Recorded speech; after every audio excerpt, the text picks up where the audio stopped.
New Thought Society. Education is the most powerful weapon which you can use to change the world. Nelson Mandela.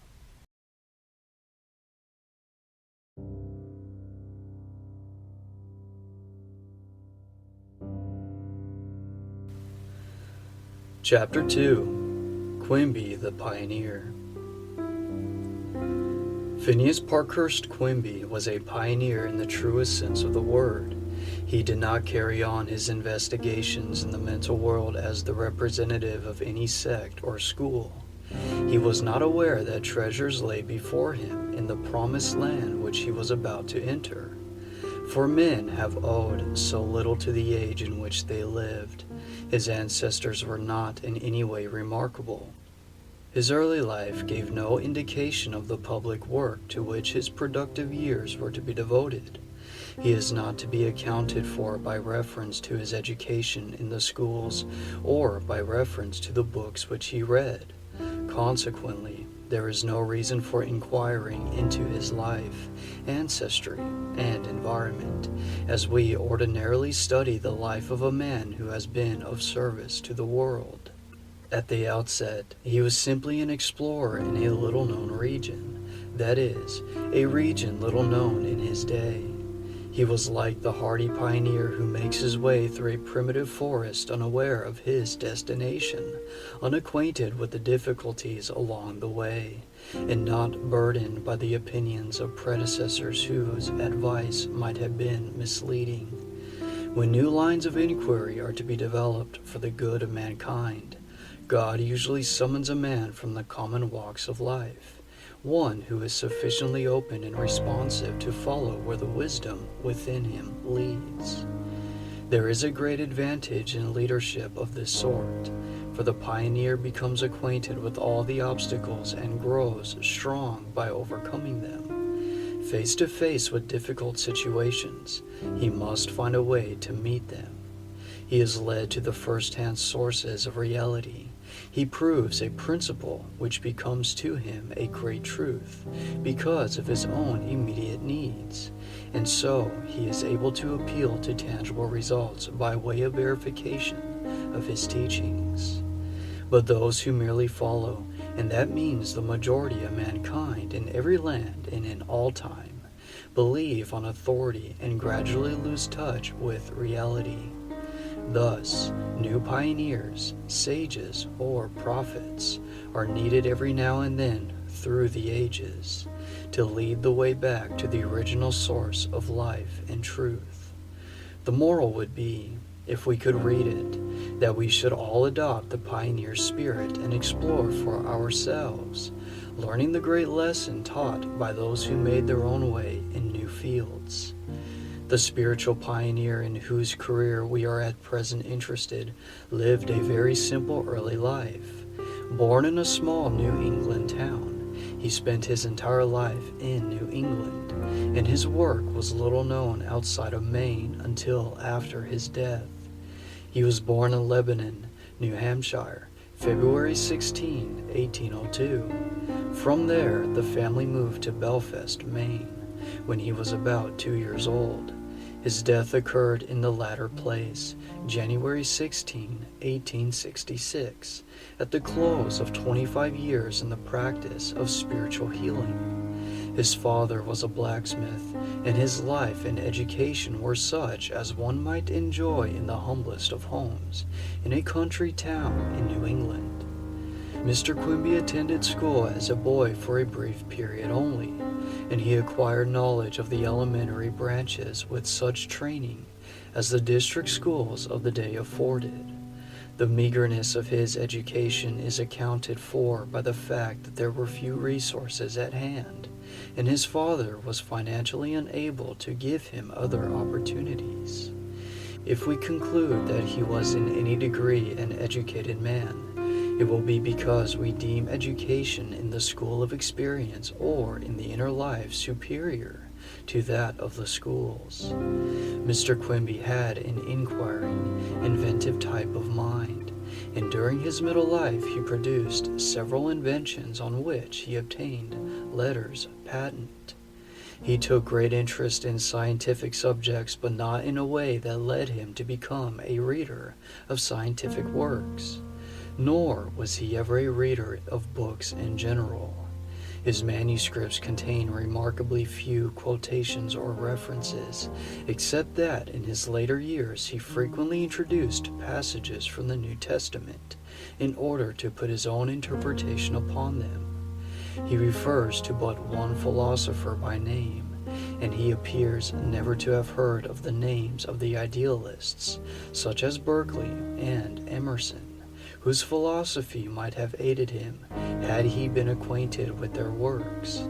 He felt no antagonism to the church in his early years, but the churches seem to have had no direct influence upon him, and he did not take up the study of the New Testament until his investigations led him to a point where he believed he had a clue to its inner meaning. Although the title doctor has been applied to him, he was without medical or other therapeutic training.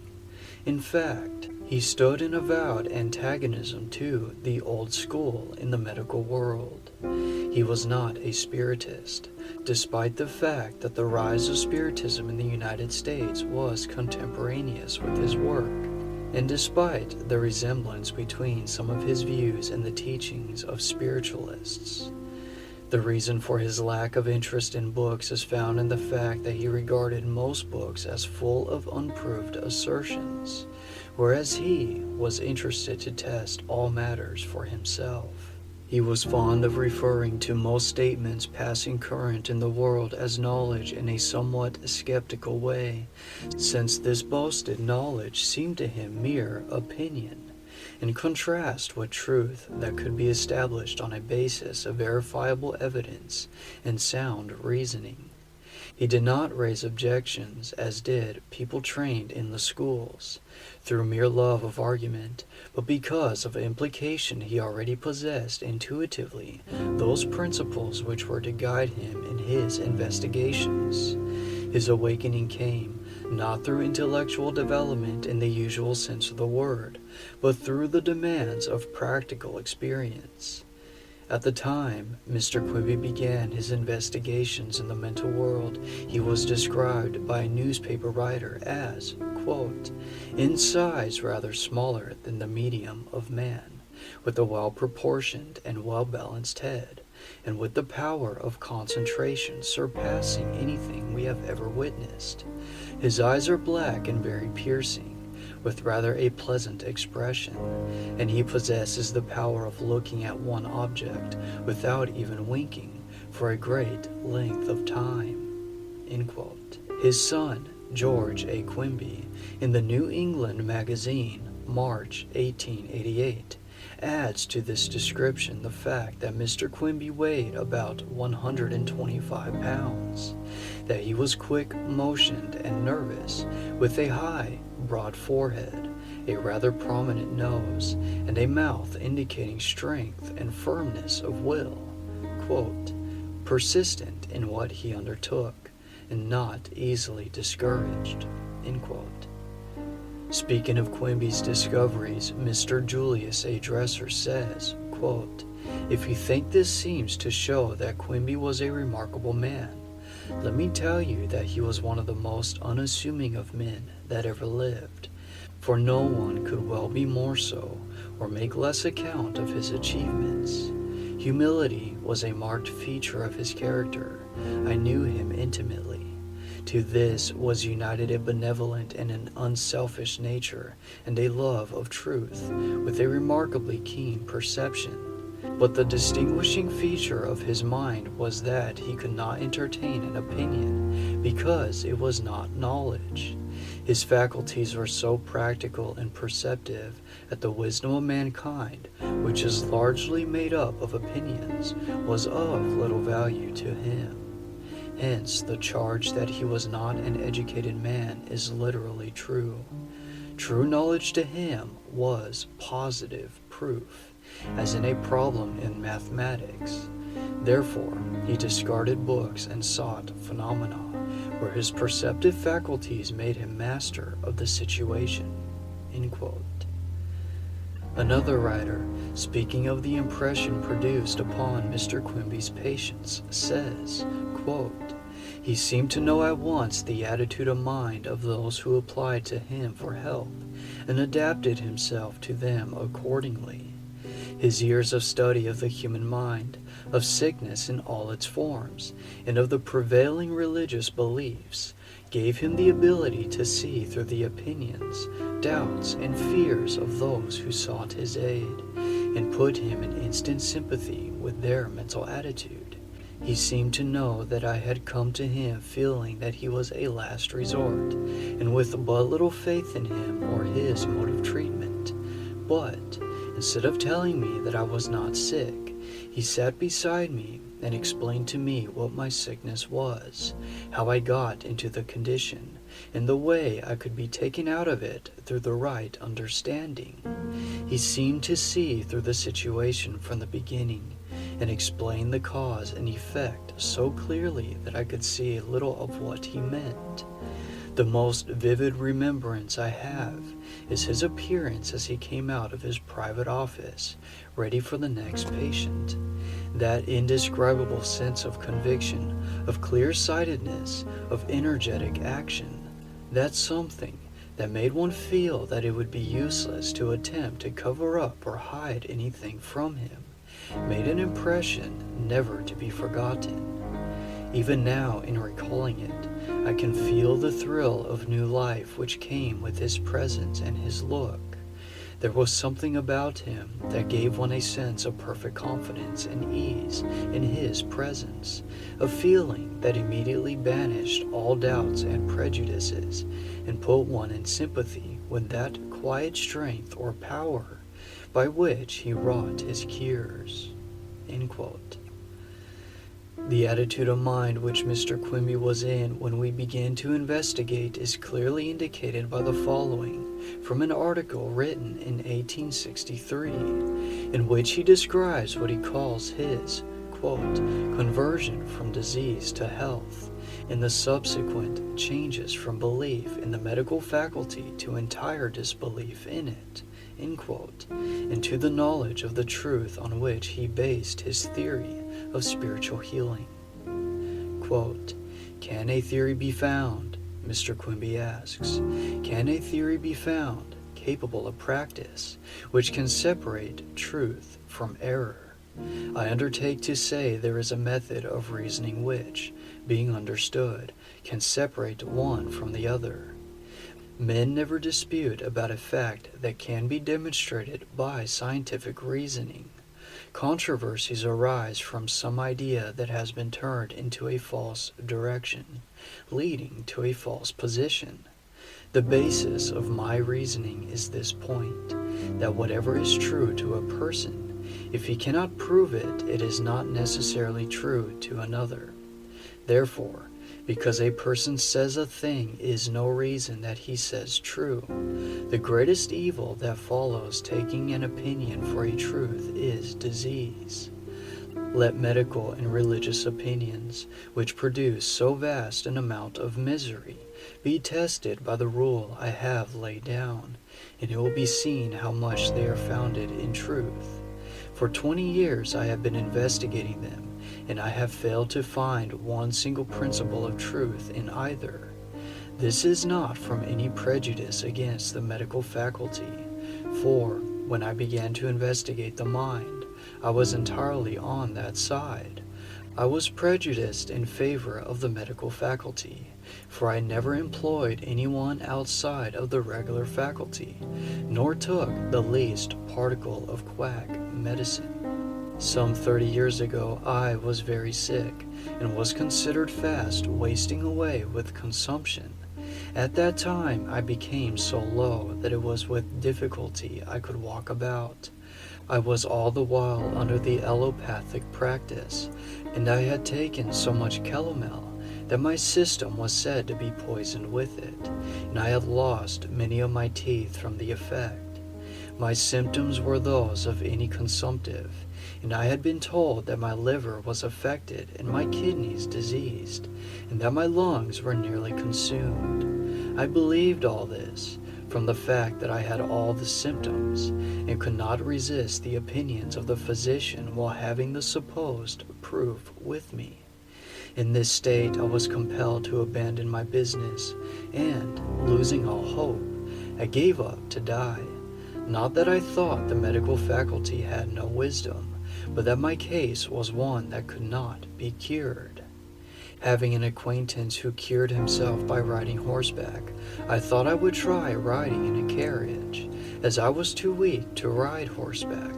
My horse was contrary, and once, when about 2 miles from home, he stopped at the foot of a long hill, and would not start except as I went by his side, so I was obliged to run nearly the whole distance.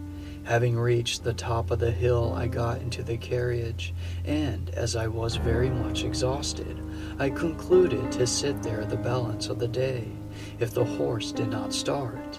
Like all sickly and nervous people, I could not remain easy in that place, and seeing a man plowing, I waited till he had plowed around a 3-acre lot, and got within sound of my voice. When I asked him to start my horse, he did so, and at the time I was so weak I could scarcely lift my whip. But excitement took possession of my senses, as I drove the horse as fast as he could go, uphill and down, till I reached home, and when I got into the stable, I felt as strong as ever I did." End quote. This experience was of course only the beginning. It led Mr. Quimby to doubt the diagnosis in his case. It showed him what could be accomplished through a vigorous arousing out of a state of bondage and mere acceptance. He was not cured, but precisely what his malady was and how it would be overcome he did not know. It was his investigation of the phenomena of hypnotism, then called mesmerism, which gave him the direct clue. The subject of mesmerism was introduced into the United States in 1836 by Charles Poyen, a Frenchman, and was taken up in New England by a Dr. Coulier, who gave him a lecture with demonstrations in Belfast, Maine, in 1838. Mr. Quimby regarded the mesmeric sleep, or hypnosis as it would now be called, as an interesting phenomenon worthy of investigation, and without knowing what his interest would lead to, he began to experiment, and in 1840 gave his first public demonstrations. Whenever opportunity offered, he had tried to put people into the mesmeric sleep. Sometimes he failed, but again he found a person whom he could influence. Quote, "In the course of his trials with subjects," says Mr. George A. Quimby in the account quoted from above, "Mr. Quimby met with a young man named Lucius Berkmar, over whom he had the most wonderful influence, and it is not stating it too strongly to assert that with him he made some of the most astonishing exhibitions of mesmerism and clairvoyance that have been given in modern times. Mr. Quimby's manner of operating with his subject was to sit opposite to him, holding both his hands in his, and looking him intently in the eye for a short time. When the subject would go into that state known as a mesmeric sleep, which was more properly a peculiar condition of mind and body, in which the natural senses would or would not operate at the will of Mr. Quimby. When conducting his experiments, all communications on the part of Mr. Quimby with Lucius were mentally given, the subject replying as if spoken to aloud. As the subject gained more prominence, thoughtful men began to investigate the matter, and Mr. Quimby was often called upon to have his subject examine the sick. He would put Lucius into the mesmeric state, who would then examine the patient, describe his disease, and prescribe remedies for its cure. After a time, Mr. Quimby became convinced that whenever the subject examined a patient, his diagnosis of the case would be identical with what either the patient or someone else present believed. instead of Lucius really looking into the patient and giving the true condition of the organs. In fact, that he was reading the opinion in the mind of someone rather than stating a truth acquired by himself. Becoming firmly satisfied that this was the case, and having seen how one mind could influence another, and how much there was that had always been considered as true, but was merely someone's opinion, Mr. Quimby gave up his subject, Lucius, and began the developing of what is now known as mental healing, or curing disease through the mind." End quote. That this discovery concerning the influence of medical opinion and the influence of one mind on another was worth pursuing to the end is clear from Mr. Quimby's account on the way he overcame his own illness.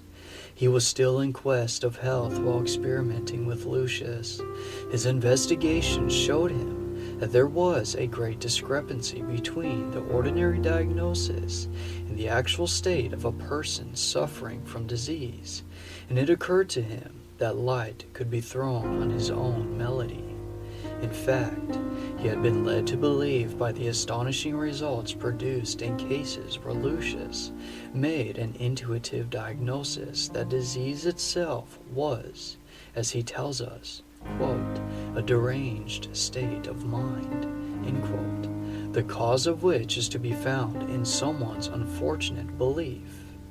Quote, "Disease," he assures us, and its power over life, its curability, are all embraced in our belief.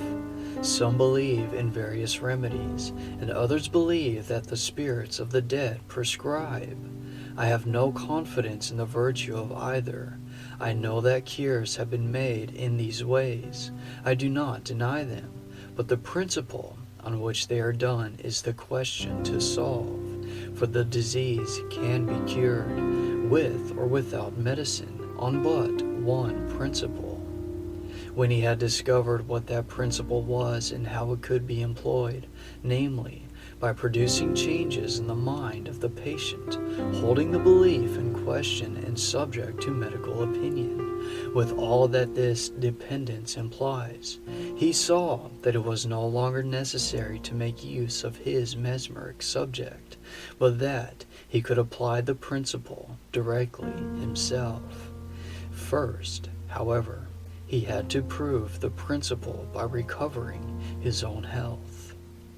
Quote, "Now for my particular experience," writes Mr. Quimby in the article quoted in The True History of Mental Science.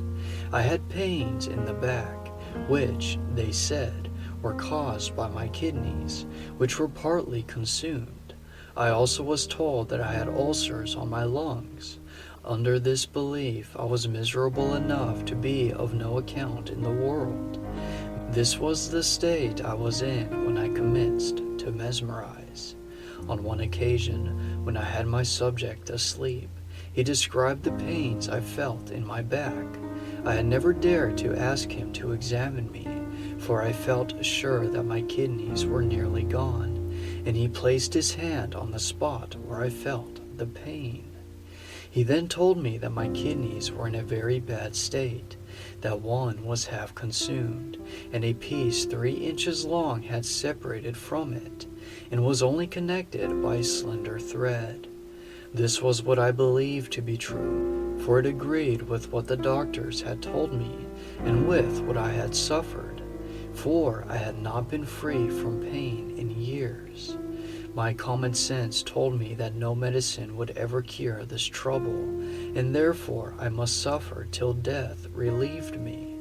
But I asked him if there was any remedy. He replied, 'Yes, I can put the piece on so it will grow, and you will get well.' At this I was completely astonished, and knew not what to think. He immediately placed his hands upon me, and said he united the pieces so they would grow. The next day he said they had grown together, and from that day I never have experienced the least pain from them. Now, what was the secret of the cure? I had not the least doubt but that I was as he described, and if he had said, as I expected he would, that nothing could be done, I should have died in a year or so. But when he said he could cure me in the way he proposed, I began to think, and I discovered that I had been deceived into a belief that made me sick. The absurdity of his remedies made me doubt the fact that my kidneys were diseased, for he said in 2 days that they were as well as ever. If he saw the first condition, he also saw the last, for in both cases he said he could see. I concluded in the first instance that he read my thoughts, and when he said he could cure me, he drew on his own mind, and his ideas were so absurd that the disease vanished by the absurdity of the cure. This was the first stumbling block I found in the medical science. I soon ventured to let him examine me further, and in every case he could describe my feelings, but would vary about the amount of disease, and his explanation and remedies always convinced me that I had no such disease, and that my troubles were of my own make. At this time I frequently visited the sick with Lucius by invitation of the attending physician, and the boy examined the patient and told facts that would astonish everybody, and yet every one of them was believed. For instance, he told of a person affected as I had been, only worse, that his lungs looked like a honeycomb, and his liver was covered with ulcers. He then prescribed some simple herb tea, and the patient recovered, and the doctor believed the medicine cured him. But I believe the doctor made the disease, and his faith in the boy made a change in the mind, and the cure followed. Instead of gaining confidence in the doctors, I was forced to the conclusion that their science is false. Man is made up of truth and belief, and if he is deceived into a belief that he has or is liable to have a disease, the belief is catching, and the effect follows it. I have given the experience of my emancipation from this belief and from my confidence in the doctors, so that it may open the eyes of those who stand where I was. I have risen from this belief, and I return to warn my brethren, lest, when they are disturbed, they shall get into this place of torment prepared by the medical faculty. Having suffered myself, I cannot take advantage of my fellow men by introducing a new mode of curing disease, by prescribing medicine. My theory exposes the hypocrisy of those who undertake to cure in that way. They make 10 diseases to one cure, thus bringing a surplus of misery into the world, and shutting out a healthy state of society. When I cure, there is one disease the less. My theory teaches man to manufacture health, and when people go into this occupation, disease will diminish, and those who furnish disease and death will be few and scarce." End quote. Had Mr. Quimby been willing to take advantage of people, he might have continued to employ his subject in the diagnosing of disease, for it was evident that no one else understood the significance of his discovery, that with a change of mind a cure would follow. If he had been content with his own restoration of health, he might have used his subject instead of exerting himself to develop his own mental powers. But, naturally honest and determined to get at the truth, Quimby dropped mesmerism once and for all, and well he might, for all his experiments had made him acquainted with himself. He saw that the human spirit possesses other powers than those of the senses, and can influence another mind directly, that is, without the aid of spoken language. He realized that he too possessed clairvoyant or intuitive powers, and that it was not necessary for the mind to be put into the mesmeric sleep in order to exercise these powers. His subject Lucius, had done little more than to read the mind of a patient, discover what the person in question thought was his disease, and then prescribe some simple remedy in which the patient was led to believe. This was merely to make use of suggestion, as we now call it, and Quimby's discovery had disclosed the mind's suggestibility. Mr. Quimby wanted to go further. He was eager to know the full truth concerning disease and its cure by the one fundamental principle implied in all cases, whatever the appearances in favor of medicine. To have remained where his experiments with mesmerism brought him would have been to practice mental healing simply. Mr. Quimby's impetus was spiritual, and he did not rest until he had acquired spiritual insight into the whole field of the inner life. His experiments with Lucius were merely introductory to his life work. It is interesting to read what Mr. George Quimby says of his father's discovery, for he was his father's secretary for years and had opportunity to follow Quimby's work with the sick in all its details, although he was not himself a healer. Mr. Quimby informs us that his father spent years developing the method and theory of spiritual healing, fighting the battle alone, and laboring with great energy and steadiness of purpose. Quote, to reduce his discovery to a science which could be taught for the benefit of suffering humanity was the all-absorbing idea of his life. To develop his theory, or the truth, as he always termed it, so that others than himself could understand and practice it, was what he labored for. Had he been of a sordid and grasping nature, he might have acquired unlimited wealth, but for that he seemed to have no desire. Each step was in opposition to all the established ideas of the day, and was ridiculed and combated by the whole medical faculty and the great mass of the people. In the sick and suffering he always found staunch friends, who loved him and believed in him and stood by him, but they were but a handful compared with those on the other side. While engaged in his mesmeric experiments, Mr. Quimby became more and more convinced that disease was an error of mind and not a real thing, and in this he was misunderstood by others and accused of attributing the sickness of the patient to the imagination, which was the reverse of the fact. If a man feels a pain, he knows he feels it, and there is no imagination about it, he used to say. But the fact that the pain might be a state of mind while apparent in the body, he did believe.